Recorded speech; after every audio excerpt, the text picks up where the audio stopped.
K Shivakumar, ಮಾನ್ಯ ಉಪಮುಖ್ಯಮಂತ್ರಿಗಳಾದ D K Shivakumar ಅವರೇ, ನೀವು ಬೆಂಗಳೂರು ನಗರ ಸಚಿವರು ಗ್ರೇಟರ್ ಬೆಂಗಳೂರು ಮಾಡಬೇಡ್ರಿ, ಗುಂಡಿಗಳ ಮುಕ್ತ ಬೆಂಗಳೂರು ಮಾಡಿ. ಮಾನ್ಯ ಶ್ರೀಯುತ ಶ್ರೀ ಸಿದ್ದರಾಮಯ್ಯ ಜಿ ಅವರೇ, ನೀವು ದಯವಿಟ್ಟು ಗ್ರೇಟರ್ ಬೆಂಗಳೂರು ಬಿಡಿ, ಗುಂಡಿಗಳ ಮುಕ್ತ ಬೆಂಗಳೂರು ಮಾಡಿ. ನೀವು ಈ ರಾಜ್ಯದ ಜನರಿಗೆ ಮೋಸ ಮಾಡ್ತಾ ಇದ್ದೀರಿ, ನೋವು ಕೊಡ್ತಾ ಇದ್ದೀರಿ. ಈ ರಾಜ್ಯದ ಜನರು ದುಡ್ಡನ್ನ ತಿಂತಾ ಇದ್ದೀರಿ. ಆದರೆ ಒಂದು ಚಾಕ್ಲೇಟ್ ತಗೊಂಡ್ರು ಟ್ಯಾಕ್ಸ್ ಮಾಡ್ತೀರಿ, ಒಂದು ಚಾಕ್ಲೇಟ್ ತಗೊಂಡ್ರು ಟ್ಯಾಕ್ಸ್ ಕಟ್ಟಬೇಕಿದೆ.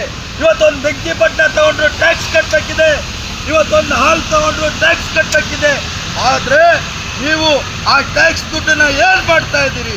ಯಾಕೆ ಏನು ಮಾಡ್ತಾ ಇದ್ದೀರಿ? ಈ ಗುಂಡಿಗಳಲ್ಲಿ ನಾವು ಓಡಾಡಬೇಕಾ? ನೀವು ಈ ರಾಜ್ಯದ ಮುಖ್ಯಮಂತ್ರಿಗಳು ಗ್ಯಾರಂಟಿ ಗುಂಡಿ ಕೊಡಿ, ಗ್ಯಾರಂಟಿ ಕೊಡಿ ಜನರಿಗೆ. ಇವತ್ತು ರೋಡ್ಗೆ ಬಂದರೆ ಹೋಗ್ಲಿಕ್ಕೆ ಆಗ್ತಾ ಇಲ್ಲ ಮನೆಗೆ. ದಯವಿಟ್ಟು ಅರ್ಥ ಮಾಡ್ಕೊಬೇಕಿದೆ ಜನರೇ. ಈ ಗುಲಾಮತನದಿಂದ ಹೊರಗೆ ಬನ್ನಿ, ಈ ದಬ್ಬಾಳಿಕೆಯಿಂದ ಹೊರಗೆ ಬನ್ನಿ.